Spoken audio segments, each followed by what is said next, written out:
Greetings to everyone out there in the NoDQ galaxy. Welcome to NoDQ video here on NoDQ.com and the YouTube channel, youtube.com/AaronRift NoDQ. I have your questions today from twitter.com/AaronRift using the hashtag NoDQturns20. So let's go ahead and get started today.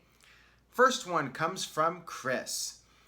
Hey Aaron, is there any chance that WWE brings in AJ Lee for a one-off in-ring appearance at the Evolution pay-per-view? Would she even be up for it? A match featuring her and the likes of Charlotte or Trish may intrigue her. Money does talk, but so does CM Punk. There is that old saying in WWE, anything can happen, anything is possible. Now, with that being said, I think the odds are against her showing up at the Evolution pay-per-view. I think WWE will not go out of their way to invite her because of CM Punk. There's still some bad blood between WWE and Punk.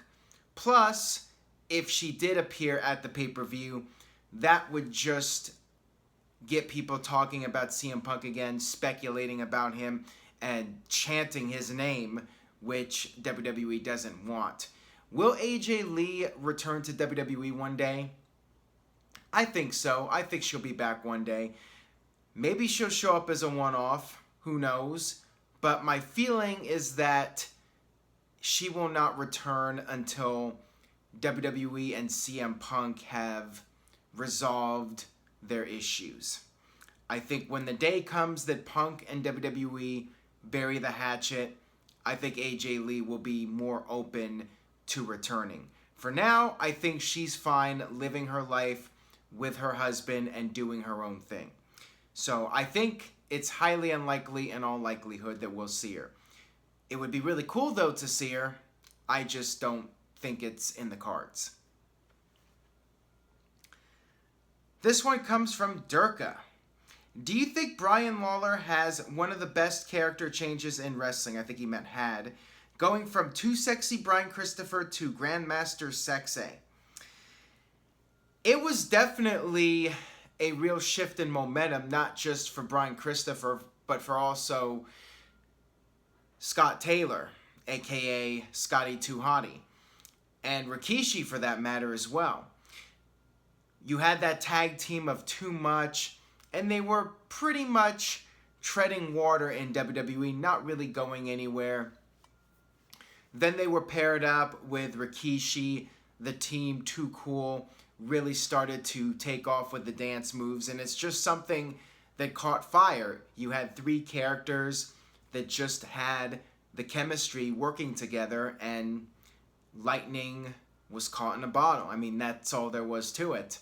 So yeah, it was definitely a big transformation for him, and one of the biggest shifts in momentum, going from basically just being a guy on the roster to becoming a major star within a very short period of time. I mean, within a 3-4 month period, Too Cool became one of the hottest acts in WWE. Look at October of '99. Too Cool was pretty much a non-entity. But then fast forward, February 2000, they're teaming up with Cactus Jack and The Rock against DX and the Radicals in one of the best Raw main events of all time. Got this one here from It's the Costanzo. Hey Aaron, here's a very interesting question. Do you think Sheamus is WWE Hall of Fame worthy in the future?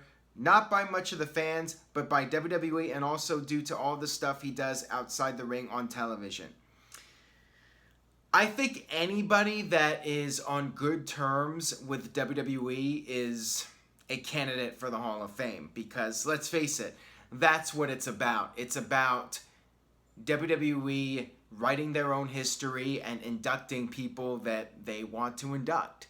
People that Vince likes, people that politically have been working well with the company over the years and have established a good relationship. Sheamus is one of those guys. Sheamus has been a team player. He's been there for almost a decade now, and he has been one of the consistent top stars in WWE. Will he go into the Hall of Fame just based on his ability? Again, I go back to Coco Beware. If Coco can get in, anyone can get in.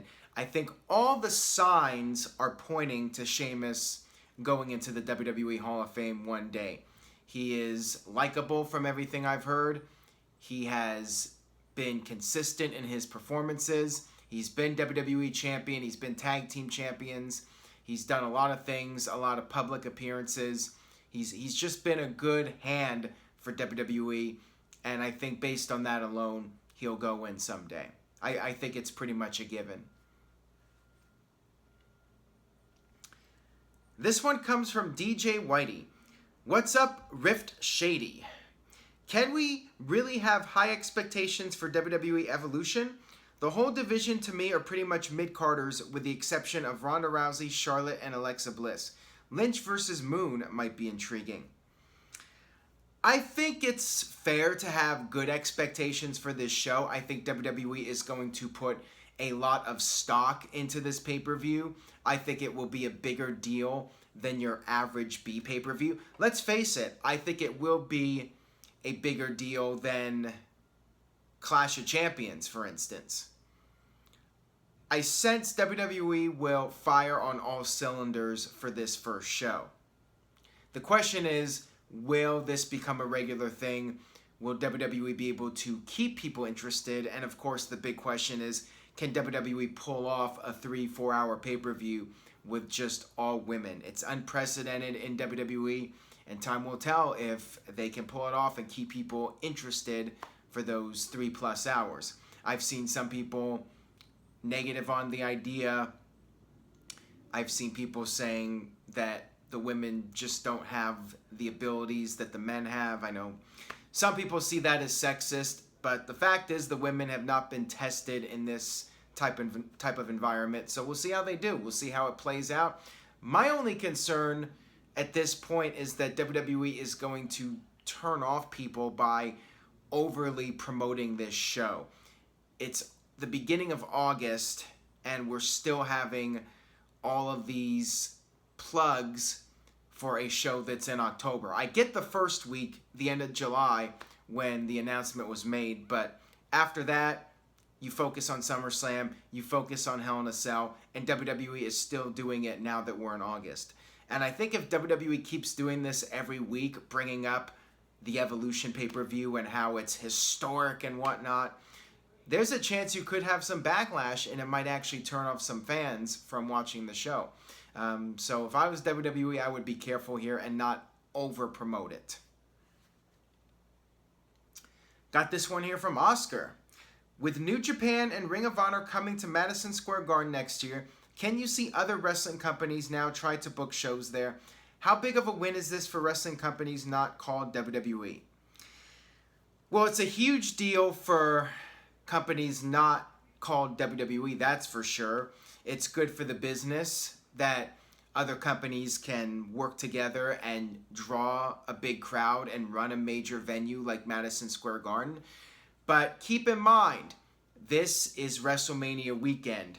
ROH, New Japan, they're still piggybacking off WWE. And yes, New York is a huge market, but you have fans from all over the world that come in for WrestleMania. Fans from Canada, the UK, California, Texas, Florida, you name it. People are coming from all over, and Ring of Honor, New Japan, they are trying to cash in on that. So I don't know if another promotion could pull that off. I don't know if Ring of Honor or New Japan could pull it off without doing it WrestleMania weekend. If they did it, for instance, now, I don't know if they could even come close to filling that building. Maybe they could draw 10,000 people. Maybe they could do a half house. And it'll be interesting to see how they do WrestleMania weekend, for that matter, since they're going up against NXT. And yeah, there are tens of thousands of fans in the area, but there's also a lot of different events going on. So will Ring of Honor and New Japan be able to draw 15,000 people? That would be extremely impressive. So we'll see what happens with that.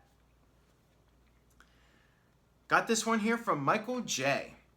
Would Evolution be the perfect event to finally have the 4-on-4 horsewomen match as the main event? And it would allow for other matches to be added to the card. Also, should they use all female referees?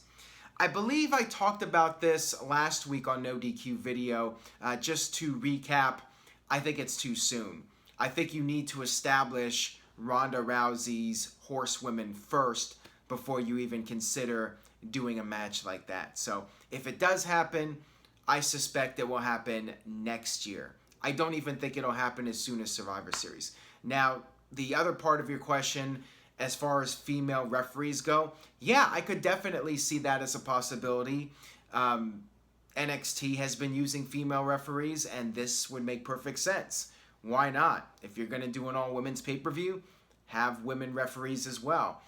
They might not do it for every match. I mean, maybe it'll be for the main event or something like that. Just because, like I said earlier, this is unprecedented for WWE. They're in uncharted waters, so to speak. And they may want to play it safe by having male referees be able to keep everything under control with these matches. But we'll see. I could definitely picture a women's match having a female referee for at least one of the matches. Got this one here from Lester. Why do you hate the Dolph Ziggler record scratch?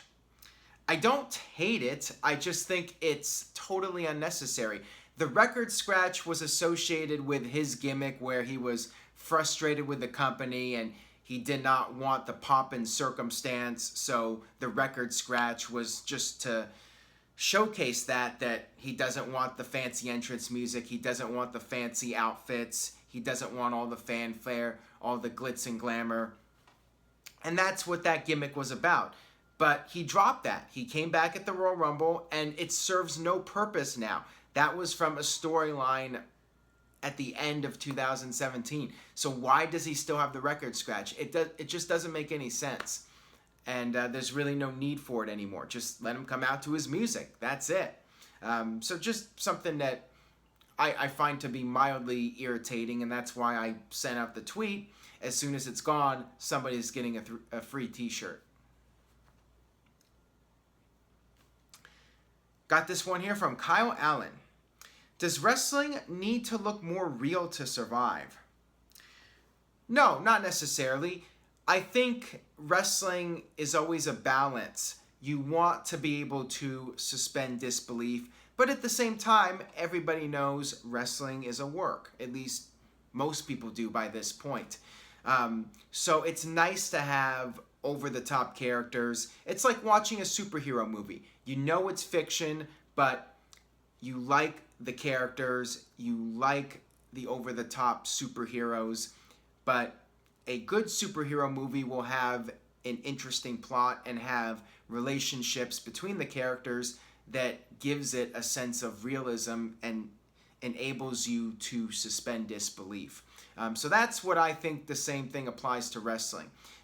You can have your over-the-top characters, but you do want to try and present it as real as possible and allow people the ability to suspend disbelief and let them get into the story. It's all about that balance. Got this one here from Turbonius. What is the best year of Monday Night Raw to watch on the WWE Network? I could answer this with one number, 1998. To me, that was the peak of Monday Night Raw. Some might say 97. I feel like 97 was right when things were getting hot. But from start to finish, I think 98 was probably the best year in Monday Night Raw history. You had Austin and Tyson. You had the McMahon-Austin feud at its peak. You had DX versus The Nation. You had Val Venus. You had The Godfather. You had The Corporation develop towards the end of the year. Just a great year in Monday Night Raw history. So many memorable moments from that year. I have to go with 98. 98 is definitely at the top of my list, followed by 97 and then 99 and 2000. That'll wrap it up for this edition of NoDQ Video. Thank you all very much for watching and your continued support of NoDQ.com. If you enjoyed today's video, please share it with a friend on social media or anybody you know in person. Tell them about this video, tell them about the channel, and stay tuned to NoDQ.com for the very latest wrestling news and rumors. On that note, I will see you guys next time for more.